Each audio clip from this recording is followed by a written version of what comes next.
Muita gente abre restaurante e só depois descobre como dá dor de cabeça. É tanto problema que parece que todo dia tem mais um te esperando.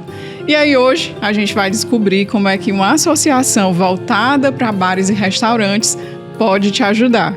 Eu sou Elaine Marques, engenheira de alimentos e diretora da Conduzir Consultoria. Agora vamos aos bastidores da alimentação, ver o que acontece antes do prato.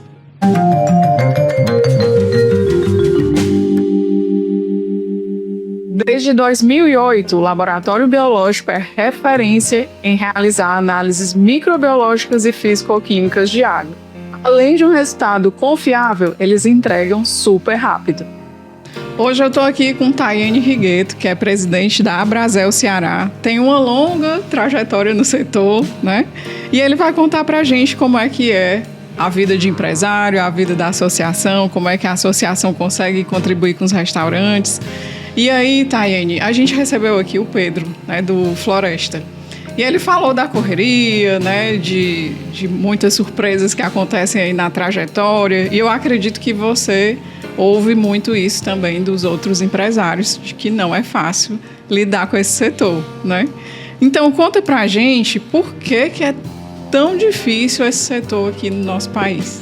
Bom, primeiro agradecer aqui o convite, tá? É sempre bom estar falando do setor de alimentação fora do lar, até porque, até muito sugestivo aí, né? Os bastidores da alimentação, muita gente está acostumada a sentar, ser atendido, né? Bem ou mal, não importa, né? E, enfim, muitas vezes reclamar de muitas coisas que, até de preço, de tudo, que ele não sabe como funcionam os bastidores, né? Exatamente. E eu diria que empreender no país é um desafio muito grande, no Brasil especificamente, é muito complexo, desde cargas tributárias, exigências legais e tudo mais. E aí, quando você fala de alimentação, o negócio é um pouquinho mais difícil ainda. A gente encomendou um estudo muito importante do setor de alimentação fora do lar, que não existia, né? Você tem muitos dados sobre indústria, sobre agro, você não tem nada sobre o setor de serviços, comércio, muito menos de bar e restaurante. Então a gente fechou um contrato com a Fundação Getúlio Vargas, a gente fez um estudo gigantesco, o primeiro do país, e eu achei muito divertido e ao mesmo tempo real, para responder a pergunta que você me fez porque é tão difícil, né? Do chefe, né, da parte de economia da Fundação Getúlio Vargas. Ele falou que nem ele tinha noção da complexidade que é esse setor, e ele resumiu da seguinte forma: que você ter um bar, um restaurante é a mesma coisa que você ter um hospital, é a mesma complexidade, só que no hospital o cliente tem que ir. Sim. No bar e no restaurante não, é assim que ele definiu o nosso setor. Então o difícil é porque a complexidade, né, as variáveis para você ter um bar e um restaurante são muito grandes, diversas. Para chegar um copo d'água na mesa de um cliente parece ser tão simples, ele passa por um processo enorme, desde compras, de precificação, de legislação, de impostos, de tudo que você imagina. Então o bar e restaurante ele é a cadeia final produtiva, eu diria, né? Você tem o agro, você tem indústria, você tem transformação, você tem outros serviços em várias cadeias produtivas que o bar e restaurante engloba tudo isso e chega no consumidor final, até preço. Quando todo mundo vem repassando o seu preço, a paulada final sobe para o bar e restaurante. Então, talvez por isso, esse seja um dos motivos que é tão difícil empreender nesse setor, e é um setor com 95% de micro e pequenos empreendedores. Então são famílias que trabalham nesse setor, não são grandes empresas e indústrias, só que são tratadas como grandes empresas e indústrias nas suas exigências legais. Sim. Então por isso que é algo tão complexo. Você não tem o capital de giro para pagar tanta coisa que você precisa para manter o restaurante aberto. Isso é duro, não é fácil para ninguém, desde os 5% grande, né, que a gente sabe que existem, são só 5%, mas para eles também são difíceis, para os 95%, então é uma jornada, uma luta diária de matar leão 2, 3, 4 por dia, mais ou menos isso. E isso é uma diferença gigantesca, né? Quando a gente faz essa separação aí que você trouxe de 5% grande e 95% do setor ser de pequenos e médios estabelecimentos. Sim. Que estão aí. Por isso que é muito comum também a gente ouvir esse discurso de que é sofrido, é corrido, é suado, né? Que é sempre muito exaustivo. Muito. E eu acho que junta isso ao fato de os novos entrantes, né, serem pessoas que às vezes vêm com encantamento de é o meu sonho, né? Às vezes é porque eu cozinho bem, eu vou tentar aqui para ver se vai dar certo. E aí não imagina o que tem lá nos bastidores, né? O que vai esperar de dificuldade com mão de obra, de cobrança legal, enfim, tudo isso que você relatou aqui. Sim, eu recebo várias ligações dessa por dia, sem brincadeira. Gente que nem me conhece, mas sabe por causa da Brasel, claro. Perguntam, olha, aposentei, tô com dinheiro bom, sei cozinhar bem, como você disse. Tenho muitos amigos, sei servir bem. Aí a maioria, quando me conta, eu falo, não faça. Sim. Vai perder todo o seu dinheiro e ficar endividado pro resto da vida. Porque eu diria, pode até ser mal interpretado, não sei, mas eu falo para todo mundo, cozinhar bem é o de menos hoje para você ter um bom bar e restaurante. Exatamente. Ou você ter um negócio que dê certo. Tá? Para você chegar lá, você tem toda uma estrutura por trás para depois chegar lá. E isso é um problema, esse assunto que você tocou, muito grande, porque não é difícil você montar um negócio nesse setor, porque você pode montar um negócio bem pequenininho, tem um capital de giro pequeno, investir pouco, né? Isso é fácil, então atrai muitas pessoas para esse setor. Só que, para você ter uma ideia, a média de vida de um bar e restaurante no Brasil é de 3,9 anos. É muito pouco tempo. Você precisa, no Brasil, em média, de 10 anos para um negócio ele se pagar todo o investimento que você fez e começar a dar resultado. Né? Às vezes a pessoa acha que 2, 3 meses está vendo dinheiro no caixa, está dando resultado. Você tem que ver o que você investiu, o que você deixava seu dinheiro parado ou aplicado, o que era melhor. Né? As pessoas não fazem conta, elas vão pelo desejo. Né? E aí acabam não sendo pessoas empreendedoras, não adianta. Né? E aí acaba sendo essa mortalidade que eu digo até que o Brasil, porque no exterior essa realidade é diferente, mas no Brasil a gente acaba criando, a gente acaba sendo destruidor de sonhos, que as pessoas entram com um sonho, né, enorme e acabam ficando endividados para o resto da vida. Porque daí você começa a ter problema trabalhista, então eu diria que é uma pena perpétua, você vai carregar isso pro resto da sua vida. Então esse é um problema que ainda a gente tenta atuar muito, né? Que não é só depois que abriu, é o antes de abrir. Esse é o mais importante, porque são muitos vindo, a facilidade acaba sendo um pouco grande e o dia a dia assim, é muito difícil. Fora que eu não disse aqui, né? Enquanto a gente trabalha, enquanto as pessoas te divertem. Então, sua sexta, sábado, seu domingo, você esquece. Isso não existe, né? Então, é muito complexo. Mas é importante todo mundo entender que para você abrir um bar e restaurante não é um hobby. Tá? Se for um hobby, beleza, tem que estar com muito dinheiro no bolso guardado, aplicado para não dar lucro e fazer o que você gosta. Mas para entrar é difícil e para sair é muito fácil. Sim. É mais ou menos isso. Acho que você trouxe bem a realidade. É isso. De jogar transparente. Né? As pessoas confundem com glamour, glamourização, né? Eu vejo até muitos estudantes, que eu às vezes vou dar palestra, tudo, estudantes assim de culinária, a universidade tem muito agora, é legal. Mas eu percebo muitos achando que saindo dali vão direto lá, eu falo para Ana Maria Braga, para televisão fazer programa. E a realidade não é essa. A gente precisa, inclusive, os profissionais entenderem onde eles estão entrando. Você tem que ter uma coisa certa, paixão. Sem isso, mesmo que você tenha conhecimento técnico para as coisas, não vai dar certo. Eu acho que hoje ser dono de bar e restaurante é você ter o prazer de servir.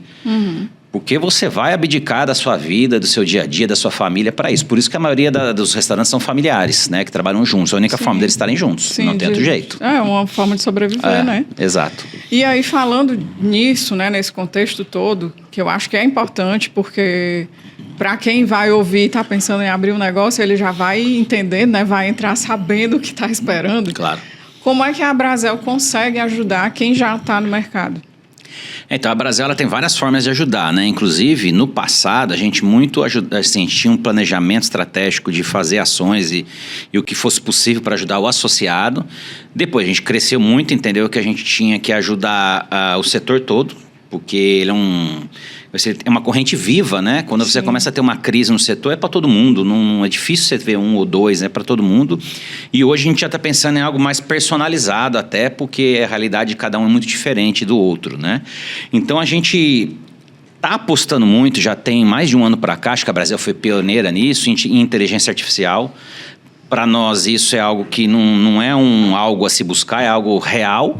Então a gente está muito na parte eletrônica hoje, difundindo tudo que você imagina de capacitações, treinamentos, de consultoria técnica, benchmarking, até de planejamento estratégico. Hoje a gente faz via internet, a gente consegue atingir todo mundo, que serve para a pessoa, aliás a gente chama de UP, né? É um programa da Brasel, que tem no site da Brasel, que você consegue colocar lá isso é recente até, todos os dados do seu estabelecimento, o quanto você fatura, o que você faz, seus preços, tudo que você imagina. E a inteligência artificial hoje consegue olhar no seu redor quem são seus concorrentes, como eles estão em relação a você e te faz um planejamento estratégico. Isso, para mim, hoje é a evolução máxima que a gente chegou e que a gente está caminhando. Eu acho que, claro, ações como trazer grandes nomes para cá, como a gente vai fazer futuramente aqui, para palestrar, para dar oficinas técnicas, para abrir o olho um pouco do empreendedor e principalmente para tirar ele de dentro do negócio, para ele abrir um pouco o olho e não ficar naquele negócio massivo, né, pelos problemas do dia a dia, maçantes, a gente está fazendo. Naquela bolha, né, dele e não enxerga mais ali. Ele não sai, porque se ele acha que sai, vai afundar tudo, aí no fim ele está é aquela areia movediça, né? Quanto mais ele se mexe, mais ele vai afundar. Então a gente, tudo que você pensar de capacitação, treinamento e consultorias individuais em loco, a gente faz hoje ou remotamente ou dentro do estabelecimento dele, não só para quem já está lá dentro, que é isso que eu falei, o caso ele colocar tudo como está o negócio dele, para ele replanejar o negócio dele, mas também quem quer entrar. Eu acho legal ele colocar, olha, eu tenho, como você falou, eu sei cozinhar, sei isso e aquilo, ele vai ter um número de perguntas lá gigante, que se ele não souber responder, ele não vai nem começar.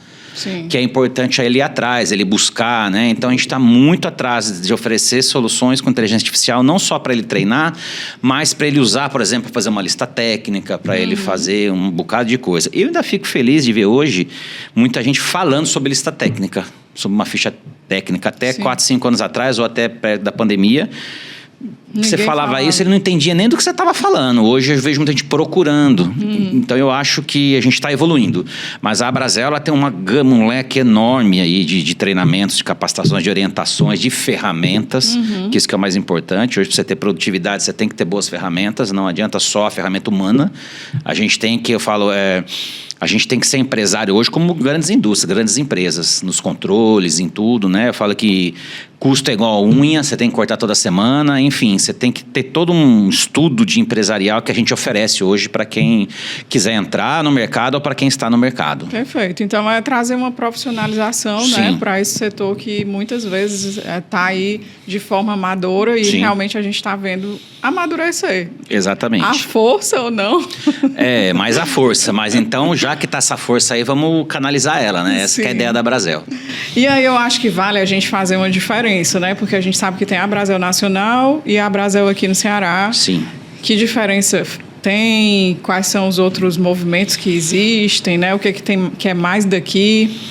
Sim, a Abrazel hoje ela cresceu muito, né, principalmente depois da pandemia, então nacionalmente ela é muito forte e ela tem, hoje eu diria para você que a Abrazel, até diferente de muitas instituições ou associações, ela funciona como uma empresa mesmo, com CEO, com tudo, né?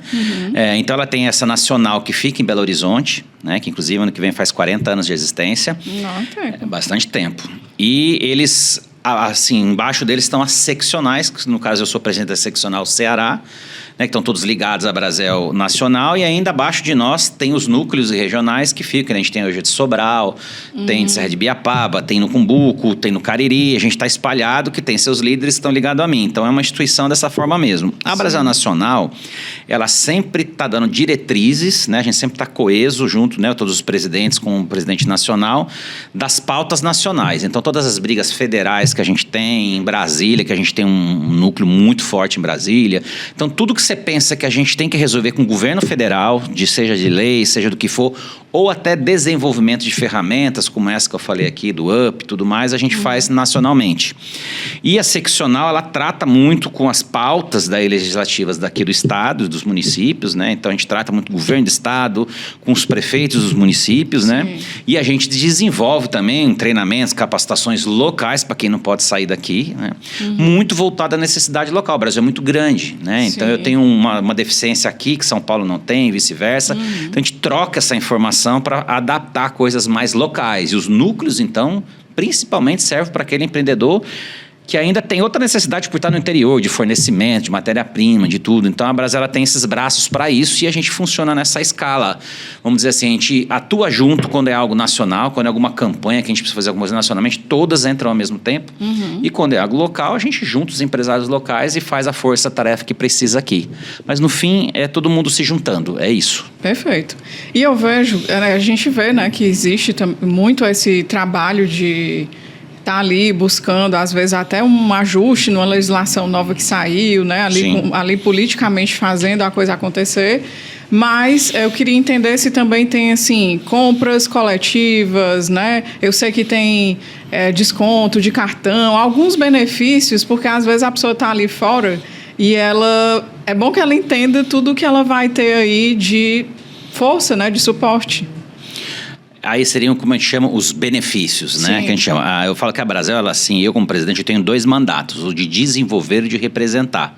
Então, o de representar é quando a gente está nas pautas políticas, nas leis que podem trazer algum problema para o setor, enfim, que são mais de 8.700, tá? Que a gente tem que seguir no Brasil todo, que você tem leis municipais, não dá estaduais. Nem pra acreditar, né? Não, e não dá nem para fiscalizar. Eu falo isso quando eu vou conversar com os fiscais, né? Eles conhecem todas as leis, porque realmente são muitas coisas.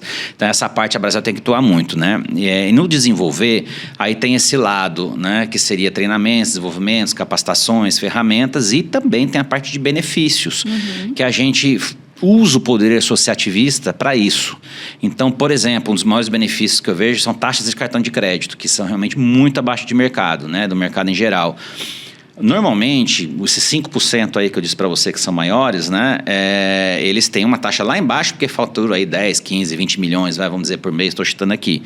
O pequenininho que fatura 10 mil por mês, se eu juntar ele mais todos os associados da Brasel, dá muito mais que 10, 20, 30 milhões por mês. Então, a gente consegue com isso ter a mesma taxa desse cara grandão, porque é pequenininho. Então, isso é muito importante. E para esse que é pequenininho, vai fazer uma diferença gigantesca, né? Enorme.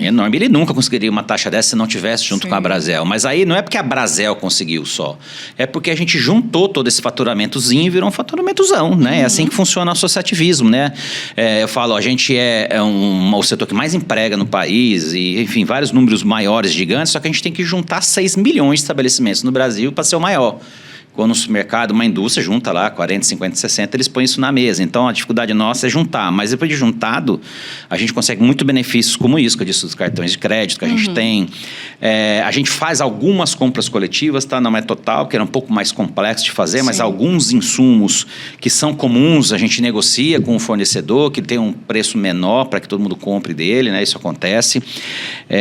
A gente tem médicos, para você ter uma ideia. Agora, essa parte que está muito em pauta aí, né, que é a saúde mental, a gente tem vários psicólogos, psiquiatras, tudo que precisar, via remota, que você pode dar para o seu colaborador, plano de saúde, uma infinidade de coisas que você precisa do setor, que você imaginar, a gente se junta e consegue sempre um preço mais baixo para quem é da Brasel, justamente por ter um faturamento alto, seguro de vida, seguro residencial, seguro de incêndio. Até, eu fiquei surpreso esses dias, uma clínica de estética. Não, olha aí. Quis fechar, falou, por quê? Ele falou, porque o dono do restaurante não se cuida não, o colaborador. Eu falei, você tem razão, ele precisa cuidar dessa parte também. Então, até clínica de estética tem com preço mais baixo, porque a gente junto consegue fazer isso, é muito legal. Muito bom. E é o que você está dizendo, né? O poder de se associar ali, de conseguir essa força. E aí eu sei que ainda existe uma sequela da pandemia que a gente sofreu, né? Eu estou aí também dentro dos restaurantes, a gente ouve, né? Essa recuperação que é lenta. Como é que a Brasel consegue ainda dar suporte para esses empresários? Bom, aí vai de encontro àquilo que eu falei agora há pouco, do estudo que a gente fez com a Fundação Getúlio Vargas, né? O que acontece? O setor de bares e restaurantes foi um dos mais prejudicados, né? Os últimos a abrir, o primeiro a fechar. Para você ter uma ideia, só no estado do Ceará nós tínhamos, antes da pandemia, 20 mil CNPJs ativos, mais ou menos, né? Isso caiu para 9 mil. Então, você vê que foi mais de 50% falido na pandemia. E hoje nós estamos com 50 mil. Né? Então, você vê que o negócio, de antes da pandemia, ele triplicou. Sim. Porque muita gente perdeu emprego, não tem mais assim, não teve o que fazer ou quis não depender mais de CLT, veio para esse setor. Então, você imagina que você perdeu mais da metade que ficaram pelo caminho, que estão endividados, que é um problema muito sério. E você teve um outro monte que entrou num setor que ficou falido. Né? Então, isso é uma mistura bombástica, difícil. E o pior, quando você disse que ainda tem uma sequela, eu não falo que tem uma sequela, não. Tem uma cicatriz, nem uma cicatriz, uma chagas enorme aberta nesse setor ainda. Porque, ao contrário de que muitos pensam, todo mundo fala, mas o governo ajudou e não sei o quê, blá, blá, blá, teve um monte de coisa, ajudou. Mas o empreendedor, não. A Brasel, inclusive, ela foi responsável a nível nacional de fazer a MP 936, que foi aquela que suspendeu o contrato de trabalho. Aquilo ajudou muito o empreendedor a não falir também, claro, mas salvou ali o emprego do cidadão ali, né? Mas o empreendedor, ele teve seus impostos cobrados normalmente, ele teve suas taxas, tudo cobrado. Aliás, aluguel, fornecedores, todo mundo negociou, deu desconto, reduziu pela metade. O único que não fez nada disso foi o governo federal, estadual e o municipal. O IPTU, que para mim foi o imposto mais... Eu não sei nem como chamar esse nome assim, mais lamentável de existir, porque os outros impostos ainda vinham se falando, mas é um imposto que você paga se você fatura. No caso do IPTU, ser fechado, com as portas fechadas, que o próprio prefeitura que foi lá falou, não abra, falou, mas me dá um imposto se você existir aí tua casa, entendeu? O teu negócio. Então, nem isso foi perdoado. Então, o que aconteceu? Isso foi prorrogado.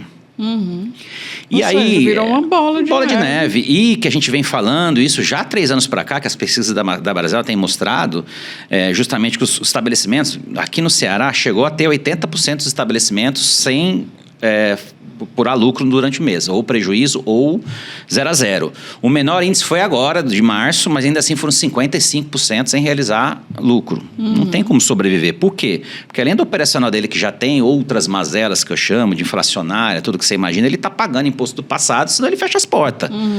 Então, esse imposto do passado, ele existe até hoje. Uma camada assim gigantesca, perdeu a opção do Simples Nacional por conta disso, entendeu? Então, assim, a mão do Estado não está aliviando. Para eles já acabou a pandemia, mas acabou a pandemia para o governo do Estado ou talvez para outros setores. Eu acho que a maior consequência da pandemia para bares e restaurantes está agora. Tá? Que realmente ele já rolou para frente do que enrolar, ele não consegue mais. E além disso tudo, ele está te dando de cara com um cenário extremamente complicado economicamente falando. A gente está num momento muito delicado da economia brasileira.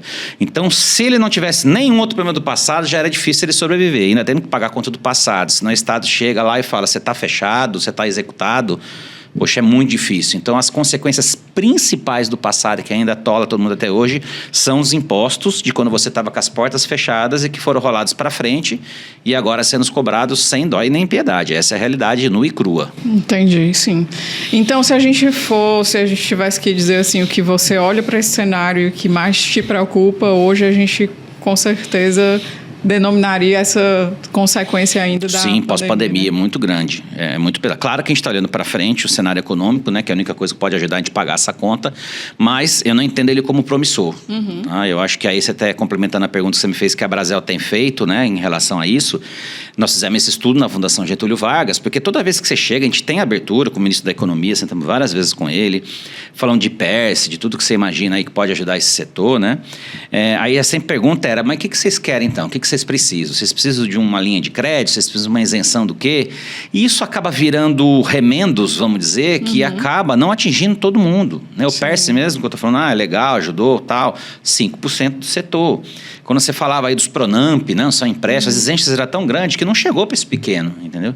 Então, quando a gente não conhece o setor como um todo, começa por aí, eu não sei nem o que pedir. Essa que é a verdade. E pior, eu peço coisas que vão aliviar no momento, aumente o late ali, mas não vai cicatrizar, vai continuar doendo, vai ser problemático. Então, com esse estudo que terminou em dezembro, a gente desenha um plano de recuperação enorme, que a gente chama de quase que um plano Marshall, que não é um desconto, uma rolagem de um imposto, não é um empréstimo que vai resolver. É uma cadeia enorme que a gente tem que mexer, inclusive, que é um assunto complexo, mas nós vamos meter o dedo, em desoneração de folha de pagamento, que tem que ser feita isso para esse setor. Sim. Até uma mudança, eu acho, na forma hoje de contrato de trabalho que a gente tem, é necessário para esse setor. Enfim, é tão complexo que a gente resolveu fazer esse estudo que demorou 1 ano. E agora, inclusive, a semana que vem, eu faço parte também do Conselho de Administração da Brasel Nacional. A gente vai colocar tudo isso na mesa e desenhar o plano realmente de tudo esses... um pouquinho do que eu te falei aqui, de folha, de CLT, Sim. de tudo, e levar para o governo algo complexo, dizendo, para salvar esse setor, é isso que eu preciso, é um negócio muito grande. Então, isso a Brasel, ela resolveu realmente dar um passo atrás, em vez de ficar pedindo alguns pedaços de alguma coisa, não, vamos fazer um negócio decente, porque senão a gente vai viver pedindo. E com número, né? Ali, Sim. comprovando que não está sendo dito pelo que eu acho, pelo que eu sinto, mas está aqui, está concreto. Tá na mão. E mostrando para o governo o tamanho do problema que é isso para ele, que às vezes, Sim. como eu disse para você, um industrial, Um agro, que você põe na mesa 60, 70, você consegue falar do que eles fazem no país. Nós precisamos de 6 milhões, que hoje são 6 milhões de empresários, né? Desculpa, 2 milhões de empresários, são 6 milhões de mão de obra, né? De CLT, de pessoas, né? Que estão com carteira assinada. Então, eu tenho que também dar essa grandiosidade para o governo entender o quanto isso gera de riqueza para o país, porque ele também não enxerga. Sim. Eu escutei uma besteira, assim, que para mim foi o... Que aí a Brasília foi bem agressiva, né, na pandemia, e a gente é muito atacado por isso, né? Muita gente falava, não, vocês não estão nem aí que o cara morra, o cara está doente. Eu falei, não é isso que eu estou falando. Eu estou falando que a gente tem que olhar para esse setor, que esse pessoal todo que está sendo demitido, ou o que seja, né, precisamos ajudar eles. Por quê? Porque isso gera uma riqueza para o país descomunal. E aí eu escutei, na época, do secretário de Desenvolvimento Econômico do Estado, de que, vocês não recolhem ICMS. Então, olha onde a cabeça, às vezes, do poder público, né? Emprego que se dane, você não paga ICMS. Então, eu não pago ICMS direto para você. Mas o que gera seu ICMS é o quê? Então, é uma cadeia muito complexa do setor de bares e restaurantes que gera uma riqueza para o país que nem o governo enxerga, nem a sociedade. E que ela está atrelada a outras cadeias aí muito fortes, né? Em tudo. Então, só que mostrar os bastidores da alimentação não é fácil. É muito difícil, para a sociedade como um todo é difícil. É um trabalho de formiguinha que a gente começou aí na minha gestão e na gestão nacional agora próxima, e sabe que não tem fim. Tem gente que fala, é uma maratona, né? Não é, maratona termina. Nossa, não. Nós vamos ter que correr muito, e esse plano que a gente está desenvolvendo, eu acredito que a gente consiga melhorar muito, muito o setor de alimentação fora lá de todo o país, e é necessário. Então, aproveitando ainda aí essa pesquisa, né, o que você consegue enxergar de uma luz no fim do túnel? Bom, primeira coisa, falando assim de riqueza, né? Você vê, a gente descobriu que, por exemplo, cada R$1.000 gasto num bar, num restaurante, ele gira outros 3.000, né, de cadeia ao redor produtiva, né?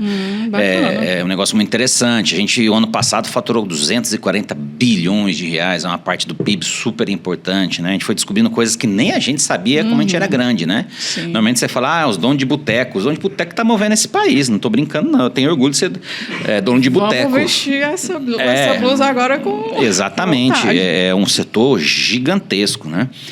E aí, a gente começou a perceber, por exemplo, que o governo federal, e aí eu estou falando aqui uma coisa que é bem importante, fala muito de governo, porque o governo é o que manda, a gente tem que dialogar sobre isso. A Brasel é uma entidade apartidária, mas não apolítica. Tá? Eu não estou nem aí que se é o A, se é o B, que é o C, você não vai me escutar falar de nome de presidente, estou falando quem está lá hoje, que é esse cara que eu vou negociar, esse equipe econômico que eu vou negociar. E a gente está num momento econômico muito duro, muito difícil, quando a gente fala em processo inflacionário, muitas vezes vê lá 3, 4, 5% de inflação. Para o setor de alimentos, isso é muito mais alto. Você tem insumos nossos que aumentou 40%, 50%. Então, para nós, é muito mais pesado. Sim. E é o setor que não está repassando isso para frente. Ele está repassando muito pouco, até metade da inflação, não mais que isso. Então, ele está reduzindo as margens deles, que já está toda lascada por essas dívidas do passado, né? Então você vê que é essa situação hoje. E a gente tem visto as ações do governo federal muito atrás, mais pensando naquele imediatismo populista, né? Para melhorar a popularidade do presidente da República, onde quer que seja, do que realmente alocar recursos no lugar certo. Então, por isso que eu costumo falar, quando eu vejo até 2026 um cenário muito difícil para donos de bares e restaurantes. Dramático? Não.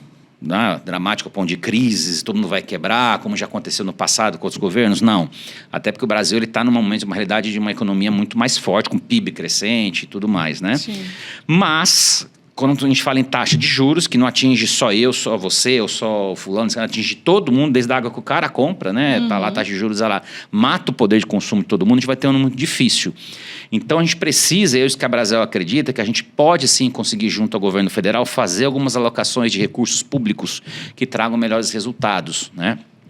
Por exemplo, eu vou te dar um exemplo agora, que não é nem agora, tá? Já aconteceu há 8 anos, mas agora eu vejo uma luz no fim do túnel, né? Sim. Que é o trabalho intermitente. Eu tenho falado isso para todo mundo fala, mas isso é muito ainda, né? Vai começar, ainda não atende nossas necessidades. Não é bem assim, isso já existe há 8 anos, mas a maioria dos juízes trabalhistas indo contra, trabalho intermitente, dando sentenças desfavoráveis ao empreendedor, e agora a STF pacificou, beleza. E eu entendo que assim, ela pode trazer uma flexibilização que dê ganho de produtividade para o bar e restaurante. Até porque a gente está vivendo uma crise de mão de obra, isso está claro para todo mundo. E todo mundo me pergunta, não tem mão de obra? Tem. Ele não está dentro do bar do restaurante, mas tem. Ele às vezes está dentro da casa dele lá, é o estudante, o cara que está jogando videogame ou o que é que seja, ele quer trabalhar. Só que na hora que ele quer. Sim. Eu não vou dizer se ele está certo ou está errado. Eu quero que ele trabalhe para mim só na sexta e vai curtir o sábado e domingo dele, não tem problema. Mas hoje a legislação me amarra e não me deixa fazer isso. Então a gente precisa também acordar para isso. E o trabalho intermitente, como agora foi pacificado, acho que pode começar a trazer um pouquinho da gente exercitar a mente, da gente começar a usar um pouquinho disso. Ser mais estratégico, né? Exatamente. E contratar ele, porque assim, não é eu que quero essa mão de obra comigo nessa hora, é o cliente que quer. Então se eu começar a engessar, daqui a pouco... Não vou ter mais sábado, não vou ter mais domingo restaurante aberto, não vou ter supermercado 24 horas, nem bar 24 horas, não vai ter, porque a legislação não me permite. Então, a gente vai ter que mudar. Hoje, Estados Unidos, Europa, 53%, 54% já são mão de obra intermitente desses estabelecimentos. E eu acho que grandes redes como McDonald's, Burger King, eles vão ser os que vão puxar essa parte de trabalho intermitente, que eles já fazem isso muito, né? Tá, eles tinham um TAC que eles tinham assinado aí com o Ministério Público, eu não vou entrar em detalhes, mas que não permitiam eles avançar nisso, e esse TAC também já se venceu, que era de 5 anos. Então, eu acho que isso agora pode trazer, tá, uma melhora na nossa contratação de mão de obra, mais gente querendo trabalhar nesse setor, e de forma que a gente não descumpra a legislação, né, que hoje é um grande problema. E, paralelo a isso, a nossa grande luta daqui para frente é a desoneração da folha de pagamento, que isso é uma alocação de recursos. Quando eu falo alocação de recursos, você deixa de pagar um imposto, o governo enxerga dessa forma, né? É o outro lado da moeda, ele está certo. Mas isso vai trazer um benefício para a população muito maior do que está sendo feito hoje.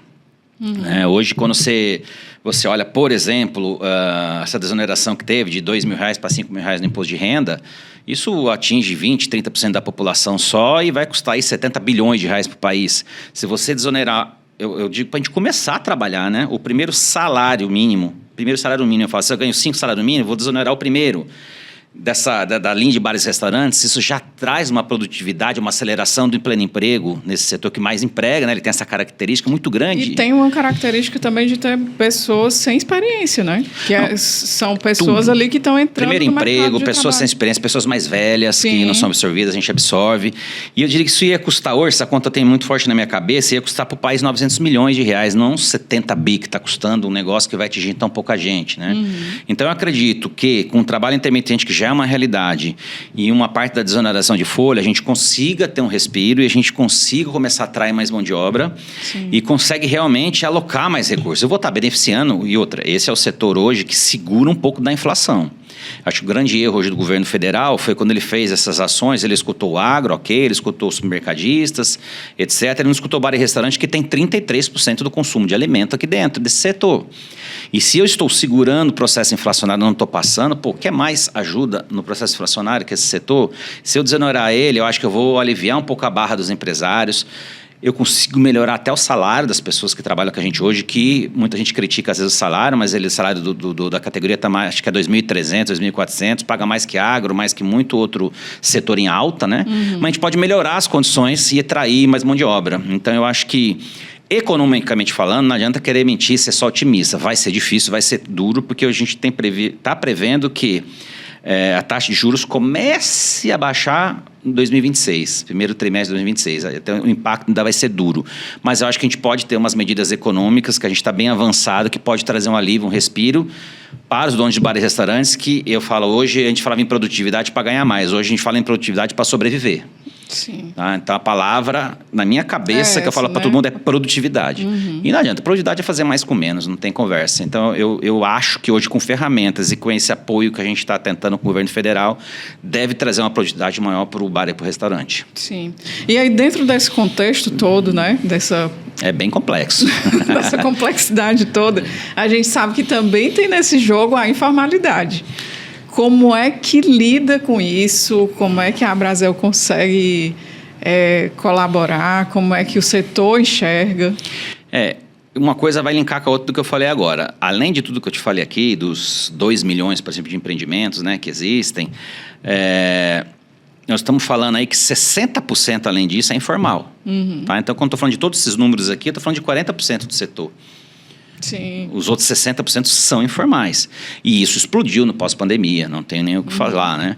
E eu acho que a única forma de você... Assim, é péssimo para todo mundo. É ruim para o empreendedor, é ruim para o governo e é ruim para a geração de emprego.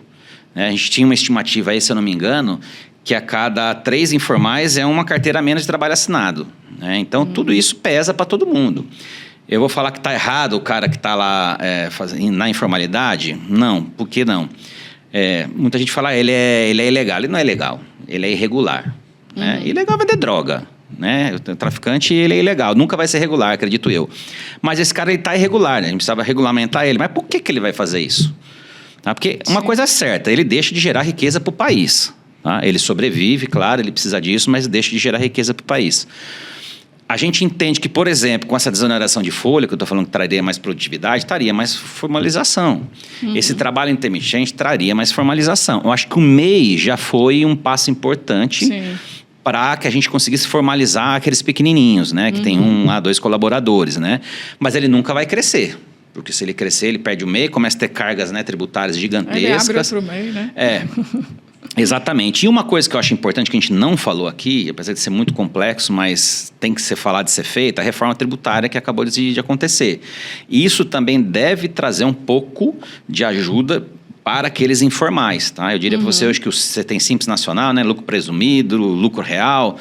Isso, para quem está formalizado, é uma maluquice. Imagine para quem está informal. E hoje a maioria que usa o Simples não é para pagar menos imposto sobre o que ele fatura, porque às vezes no prejuízo ele tem que pagar um imposto, né, quando ele está no Simples. Mas por causa da folha de pagamento que é pesada. Todo mundo está no Simples, está por isso. Isso deve acabar com a reforma tributária. Deve ter um imposto único, que eu acredito que um imposto um pouco mais baixo, um pouco mais justo, né, você pagar sobre aquilo que você fatura, vai trazer um pouco de mais formalização. Então não adianta a gente fazer uma caça às bruxas. Não vai funcionar. Na hora que a pessoa passa fome, meu amigo, não tem essa de formal, informal. É melhor ele sobreviver dessa forma do que roubado, do que fazer coisa ilícita, né? Então a gente não é contra isso, não.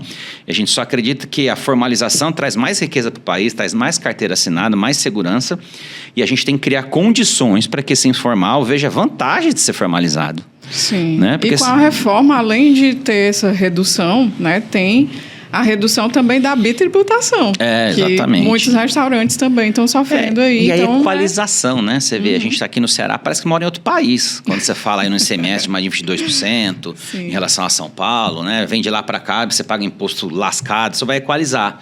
E eu acho que vai sobrar tempo para o governo mesmo dialogar com a gente a resolver essas mazelas sociais.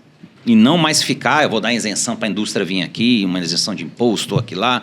Aí essa isenção, tudo bem, a indústria vem para cá, ela não tem mão de obra, ela tem que trazer de fora. Isso gera um custo que quem paga no fim é o consumidor final. Então eu acredito que essas desonerações e essa reforma tributária deve trazer um pouco mais de formalização. Agora, a minha opinião, que você me perguntou, realmente a informalidade ela traz prejuízo para todo o país. E aí tem que ser formalizado e não extinto. Sim, agora tem uma coisa que sempre... Eu já fiz essa pergunta aqui, inclusive, para outras pessoas, porque é uma coisa que eu não consigo entender mesmo. Assim, a gente tem lá nas plataformas de delivery, né, os restaurantes que tem toda essa legislação para seguir, né, que a gente está lá fazendo todo o acompanhamento sanitário, organizando a casa, tererê. E aí, dentro da mesma plataforma, ele concorre com alguém que simplesmente não tem que provar nada para ser ninguém, né? Como é que vocês enxergam o que dá para fazer para essa realidade mudar? Porque é muito desleal. Bom, aí você, para mim, já falou tudo. Ela é muito desleal. Com todo mundo, com o formal, com o informal, com todo mundo. Ela é desleal. Por quê? Porque não tem concorrência. Hoje você não tem concorrência no Brasil. Você tem um mercado gigantesco de delivery e não tem concorrente. E aquele que está hoje atuando em mais de 70% do país, eu chamo, e não tenho medo nenhum de falar, de predatório.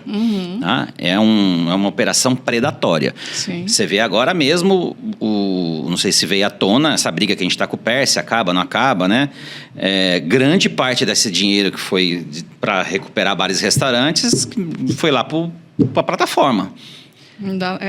E agora ela pensa... Não, mas assim, ainda ela está brigando na justiça, né? Mas veja bem, se eu dependo de vários restaurantes que quebraram na pandemia e eu cresci na pandemia, o mínimo deixa eles se recuperarem, que é a minha matéria-prima.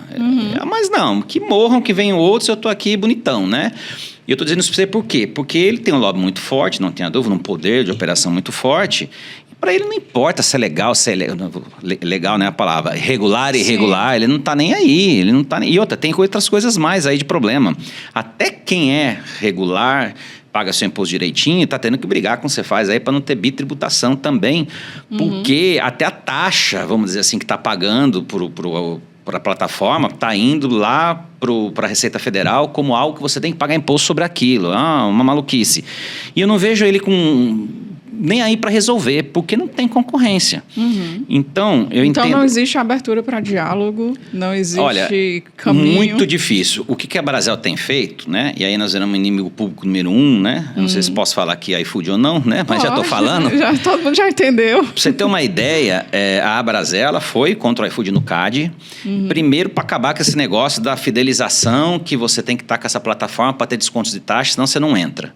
Né? Isso aí é um negócio pesado, que a gente foi no ECAD e conseguiu, no CAD, né? Que eu estava falando de ECAD agora há pouco, de vir para cá. No CAD conseguimos destruir isso, acabou. Ele não pode mais fazer um contrato de fidelização para ter taxas mais baixas, né? E a gente está brigando agora para essa parte do PS e brigando para você abrir o negócio para ter concorrência. A gente tem que ter concorrência. Porque senão ele sempre vai abrir uma forma de colocar todo mundo lá para dentro, independente de como seja. E pior, né? Até esse pequenininho que ele acha que ele está conseguindo respirar, esse irregular, vamos chamar assim, ele está matando aquele irregular, porque o regular não consegue fazer aquele preço. Não consegue. E ele, uma hora, também não vai conseguir sobreviver. A hora que ele der conta que ele trabalhou tanto e não tem nada, né? Porque daí o iFood ele acaba sendo dono do seu cliente, quando ele faz essas promoções malucas, esses negócios todos. Eu acho que hoje é algo predatório, e que essa parte dos irregulares lá dentro ainda é o menor problema. Mas é um problema. É um problema. É um problema sério e que eu acho que legislação tem que ajudar, sim, mas acho que como é um negócio nacional, que dependeria muito, né, nacionalmente, acho que a nossa briga que a gente tem feito hoje, como não existe esse diálogo de frente, mais próximos com o iFood, até por essa soberba, vou chamar assim, a gente acaba muito acionando o CAD e é esse caminho que a gente está indo para acabar com toda essa coisa irregular, vamos dizer, que existe hoje, ou até predatória. Mas é hoje, para mim, algo terrível para o nosso setor, terrível mesmo. E aí eu vou até completar o que você falou, né? Eu atendo, né, alguns restaurantes, e aí não é a minha área, né? Mas a gente está ali, tem um relacionamento, né? A gente está com muita frequência dentro dos estabelecimentos. E às vezes eu pergunto assim, e como é que você está aqui tratando o cliente, né? Que outra estratégia tem? E eu vejo uma passividade muito grande. Não, é porque dá muito trabalho, né? Eu tentar ali ter os dados do meu cliente, criar um relacionamento com ele. Então, é uma coisa assim que está... É o setor que a gente já falou aqui, tão difícil, né? É tanta coisa acontecendo. Aí vem a plataforma, também suga boa parte daquele faturamento ali. Eu não sei se é porque as pessoas já estão cansadas, mas entra num ciclo que a gente fica assim, como é que vai sair disso, né? Porque... chega uma hora que não sai mais. E aí vai naquela parte de educação empresarial que a gente começou aqui no Converso. Sim. Ele acha que ele está ganhando dinheiro. Talvez ele esteja só trocando dinheiro. Ele tem medo de cortar aquele vínculo, agora não vão vender mais nada. Mas você está vendendo um monte e não está ganhando nada. Né? É dessa forma que acontece. Eu não tenho iFood no meu estabelecimento e nem vou ter. Porque eu não quero criar essa dependência. Né? É muito complicado. Eu acho melhor o cara ter o cliente dele e fazer o delivery dele. Eu sempre achei isso. Eu sei que não é fácil, é muito difícil. Mas as pessoas, os clientes também viraram dependentes da plataforma. Né? Ele acaba entrando lá porque é mais fácil, porque está ali... Mas engana esses clientes seu aí que está dizendo que eu não consigo trazer o cara. Não, ele não é seu. O cliente não é seu, é do iFood. Na hora de vender, na hora que der errado, aí você que responde. Sim. Então você tem que tomar muito cuidado. Eu acho que hoje a gente, diferente do mundo, a gente tem um mercado livre gigante sem concorrência. Estão dizendo que está chegando em uma chinesa, né? Que eu esqueci o nome dela agora. Que se isso acontecer, vai ser muito importante para o país. Vai ter todo o nosso apoio aí para que também faça uma concorrência leal. Né? Sim, eu já ouvi também que a chinesa está chegando com muita força. Vamos ver. É gigante ela, pelo menos, né? Na China, essas coisas de 70 bilhões que ela fatura. Vamos ver se aqui ajuda nossos pequenininhos. E aí, falando assim dessa questão das ondas, né? Que a gente vê que tem também dentro do setor... já teve, né, sei lá, das hamburguerias, das paleterias, né? Como é que você enxerga? É bacana? Tem que seguir? O empresário tem que ficar ali na dele? Como é que você acha que deve ser? Eu costumo dizer sempre que todo mundo tem que tomar cuidado com tendências, né? Porque tendência, para mim, ela tem tempo para acabar. normalmente, né? Tendência, então a gente tem que tomar cuidado. E uma coisa é certa, depois que todo mundo fez, acaba diminuindo porque é muita gente fazendo, muita gente oferecendo, só ficam os melhores, né? Sim. Então não vou nem dizer que você não seguir a tendência só. Eu falo, cuidado eu vou fazer para ganhar um dinheirinho agora nessa onda, eu vou surfar a onda ou eu vou fincar a minha âncora ali? É isso que você tem que pensar o que você quer. Se você quer só surfar a onda, beleza, monte alguma coisa a baixo custo, com estrutura mais variável possível, surfa naquela onda e depois entra para outro negócio. Tem gente que faz isso, não é um mau negócio, né?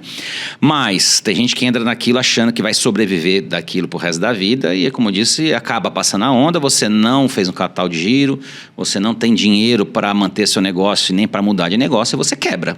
Né? Então, a única ressalva que eu faço é o que tipo de negócio você quer. Se você quer surfar a onda, é uma estrutura. Se você quer jogar âncora, é outra estrutura. Só tome esse cuidado. Porque passa, até das coxinhas que eu vi também recente, que lotou por aí, depois ficou só algumas. O mercado, ele se adequa, né? Ele se adapta, né? Da mesma forma como... A gente já tá aí com 50 mil CNPJs ativos, uma hora isso vai fechar alguma coisa, né? Muita gente para pouca população, não dá para atender. E das ondas eu penso da mesma forma. Sim. E aí falando, né, a gente está quase chegando ao final, né? Sim. A gente falou muito aqui sobre essa questão de como é que funciona o setor e de que ainda tem a coisa muito amadora, né? E vocês estão trabalhando muito forte para profissionalizar. O que é que você diz aí para quem está chegando, né? Bom, primeira coisa, parece óbvio falar, né? Mas tem tanta diversidade, tanta coisa por aí hoje. Antes de falar até de você se preparar, de você estruturar seu negócio, você tem que fazer uma coisa diferente para você ter sucesso. É a primeira coisa. Diferente não é você fazer algo que, assim, extremamente mirabolante. Você pode pegar alguma coisa que já existe e transformar ela em algo diferente. Eu acho que isso é interessante, como eu vejo por aí. Até eu vi, não sei se foi em São Paulo, onde eu vi uma casa especializada em arroz. Falei, pô, em arroz, cara, que doido, né? Mas ele fez um negócio tão legal que... Arroz que é a coisa mais simples e comum que isso, e ele se especializou nisso. Ele fez o básico bem feito, né? Exatamente. Então, tá aí a resposta maior que você podia dar. Você tem que fazer o seu básico bem feito, né? Sim. Mas eu acho que antes de tudo, você não precisa fazer coisas mirabolantes, estudo de mercado ao meu redor, aquelas coisas monstruosas, né? Eu acho que você tem que fazer, nem que seja no papel de pão mesmo, você tem que planejar, você tem que fazer números, você tem que fazer conta, quanto eu tenho para investir. Quanto eu tenho que ter de gente para poder pagar o meu custo fixo, para começar, custo fixo não tem conversa, né? Ele está ali, salário, aluguel, ele está ali, você não abrindo as portas está devendo, né? Para poder realmente você se equilibrar e onde você vai buscar seu cliente. Então, você tem que fazer todo um estudo. Eu costumo falar até que quem hoje não faz lista técnica, não precisa pôr um computador, um software, não, começa fazendo papel na mão, que seja, já é um começo, né? Mas eu acho que todo mundo está querendo entrar nesse mercado, além de fazer algo diferente, ele tem que se planejar. No Brasil, vou dizer, no mundo inteiro, se planejar é algo básico para dar certo o seu negócio, para você entrar no mercado. No Brasil ainda é um diferencial, infelizmente, quando você planeja, que ninguém faz isso quase. Então, acho que o pequenininho, ele tem que se planejar como se fosse abrir uma mega estrutura. E eu acho que aí ele consegue se dar bem. Ou ele até desiste a tempo. Sim. De entrar naquele negócio, conta, tá? Né? Ele pode fazer outro. Não, o recuar muitas vezes te salva. Né? Não significa que ele não vai entrar nesse mercado, mas ele vai entrar de uma outra forma, vai entrar menor, com uma outra estrutura, né? Eu acho que hoje ele tem que pensar. Hoje, às vezes, eu costumo falar assim, até que eu comprei uma promoção, legal, você pagou barato, mas se é algo que você não precisa, você pagou caro. Então, da mesma forma, você precisa na hora de montar o seu negócio. Planejar, senão não vai dar certo. Eu vou botar o planejar, mas continuar fazendo conta. O planejar Continue fazendo conta, e seguir seu plano, né? Vamos dizer assim, mas o planejar no Brasil, infelizmente, ainda é um diferencial. Sim. Né? Agora, felizmente, para quem fizer, você está saindo na frente de todo mundo. Perfeito. E aí, para a gente finalizar, né, assim, o que é que tem aí como a Brasel para os próximos anos, né? Eu sei que você já falou muita coisa, mas tem mais alguma coisa, assim, que você quer deixar claro aí para quem ainda não é associado? Sim, claro. Além do nosso dia a dia, né, no nosso grupo de WhatsApp, que a gente tem só empresário também, que é um network fantástico, que é algo que já mudou no nosso setor. Antigamente, todo mundo tinha medo de falar de si, né, que vai roubar minha ideia, isso aqui. Hoje eu vejo no grupo que todo mundo troca ideia, fala receita, troca colaborador, faltou um, te empresta outro, isso é muito legal. Muito bom. A pessoa já está entendendo. Eu gosto muito de falar essa frase na Brasel Nacional, o pessoal não entende muito, agora já entende, que a gente fala muito sério, né? Quanto mais cabra, mais cabrito, né? Eu acho isso fantástico e é verdade. Sim. Quanto mais gente, mais a cliente vai chegando, né? Mas além de tudo isso que a gente faz pela Brasel, a gente fala um pouco dos nossos festivais que a gente faz, que é muito legal, né? A gente começa agora, dia 14 de maio, o Brasil Sabor, né? Vai ser uma mega feira que a gente vai fazer. De lançamento, ele vai até dia 1 de junho. Depois, em setembro, já vem o festival Quilo é Nosso, que é dedicado, né, a eleger o melhor restaurante Aquilo do Brasil, né? Porque o restaurante Aquilo, eu acho que ele as pessoas vê tão pouco e frequentam tanto, né? E não repara nem na luz, né? Na beleza que ele tem do local, né? Você come e vai embora. Então é um negócio da gente conseguir prestigiar, né? Sim. E em novembro, que eu mais gosto de todos, é o Bar em Bar, né? Que aí é realmente um festival de comidas, né? Típicas de bar, de boteco, né? Acho isso muito legal. E a gente vai fazer várias semanas do conhecimento até o final do ano, trazendo pessoas, dos players maiores do nosso setor, né? Não aqueles acadêmicos, aqueles que viveram, né? O nosso dia a dia, que conhecem, né? Então a gente vai fazer isso. O festival, costumo até dizer que ele não serve só para você vender mais, claro que é, mas principalmente para fortalecer o que a gente sabe fazer melhor, nossa culinária, nossa gastronomia, né? Não é só as críticas, né, que a gente faz aqui ao governo, a uma lei. A gente precisa fazer alguma coisa também que dependa só da gente, né? Então, acho que os festivais é uma forma de mostrar tudo que a gente é capaz, né? E nossos festivais são muito bacanas. 19ª edição agora, já tem 19 anos que a gente faz. Então, acho que é um negócio muito bacana para todo mundo participar. E é feito ao mesmo tempo no Brasil todo. Sim, né? Então, e assim, é uma forma... A gente falou tanto, né, de que o setor é tão sofrido, né? Então, é um momento de valorizar quem está fazendo bem feito, né? Quem trazer holofote, porque isso é uma coisa. A gente trouxe aqui a Isaqueline também. Sim. E é isso que a gente estava falando, assim, era uma coisa que não precisava estar vindo só de vocês, né? Claro. Né, o governo poderia estar aí porque é uma coisa que incentiva também outros setores e traz holofote e faz a economia circular na cidade, né? Porque sem dúvida. Vai tendo respiro, vai trazendo novidade até para o consumidor mesmo, vai trazendo cliente novo. Então, são tantos benefícios que a gente fica assim, traga mais, né? Faça mais. E o festival até, para quem quer participar, não é só, você vai me fazer um prato e eu vou divulgar, tudo mais. Claro que tem isso, tem televisão, tem tudo. Mas a gente traz uma roupagem por trás, né? De tipo, o que você tem que fazer para vender esse prato. Então, a gente traz os profissionais para treinar o colaborador dele a vender o prato do festival, a desenvolver o prato, a parte até nutricional que você entende muito bem, a gente acaba aproveitando para mostrar isso para ele, que serve para outras coisas que ele tem, enfim. Para mim, como a gente começou, né? A gente tá no fim e começou... ligou agora o começo da conversa, né? O prato para chegar na mesa, ele tem todo um por trás que o festival faz isso, não é só o cara, põe esse prato aqui, vou pôr foto na TV, venho comer, é mais barato nesse período, não é nada disso. A gente faz todo um preparativo que vai servir para ele perpetuar para outras coisas, é muito legal. Perfeito. Então eu queria só agradecer. Eu que agradeço, passou tempo que eu nem vi. Parabenizar, porque a gente sabe que também não é fácil para quem está aí liderando, né? Tá encabeçando tudo isso. É uma dupla jornada. Vem as pedras, né? Mas muitas. Também a gente sabe que vem também o resultado do trabalho. Não, claro, isso que é o mais importante. O resto a gente desvia. Isso. Então é isso. Tá, mas antes de a gente se despedir, se quiser saber mais, é só seguir lá, @Abrazel_, né? E o Abrazel CE. Isso, e o daqui, o @Abrazel CE. Isso. Perfeito. A gente sempre está lá à disposição, 24 horas por dia. Até porque o restaurante nunca fecha, a gente também não. Perfeito, então. Então, se você gostou do que ouviu hoje, curte, comenta, compartilha. A nossa ideia é trazer informação relevante para o setor de alimentos. Lembrando que o Antes do Prato é uma produção da Conduzir Consultoria, uma empresa que atende restaurantes, indústrias e supermercados. A gente encerra por aqui. Até o próximo episódio.